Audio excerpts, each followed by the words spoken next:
ये miss use of power है, miss use of office है। उस ऑफिस का जो आपने ओथ लिया हुआ है उसकी खिलाफ वर्जी है।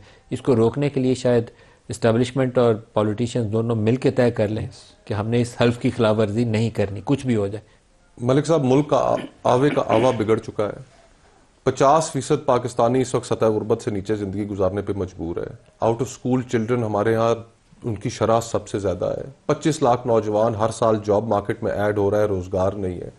एलीट की आपस में ये लड़ाइयां पड़ी हुई हैं।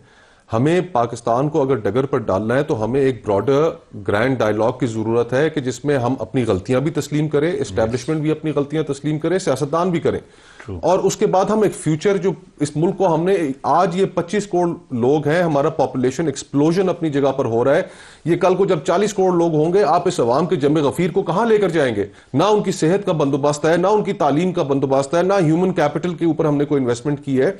और हमें अपने ये खौलों से बाहर निकलना पड़ेगा और एस्टैब्लिशमेंट को, सियासतदानों को स्पेस देनी होगी। और सियासतदान जो है उन्हें सियासत इश्यूज के ऊपर ना सिर्फ कि आपस में एक हम दस्तो गिरेबां हो और सिर्फ इक्तदार हासिल करने के लिए अपने असूल कॉम्प्रोमाइज करें और बैक रूम हम डील्स करके कि जनाब आपको मैं इस ओहदे पर लेकर आऊंगा, मुझे जरा इक्तदार में आने का मौका तो दीजिए। इन सारी चीजों को हमें खत्म करना होगा सिर्फ ग्रैंड डायलॉग के जरिए। बिल्कुल एक लाइन एंड पे जरूर कहना चाहता हूँ, वो तमाम इस कौम के बेटे जो सुबह शाम अपनी जानें कुर्बान इस वतन की खातर, उन सबको हमारा सलाम है।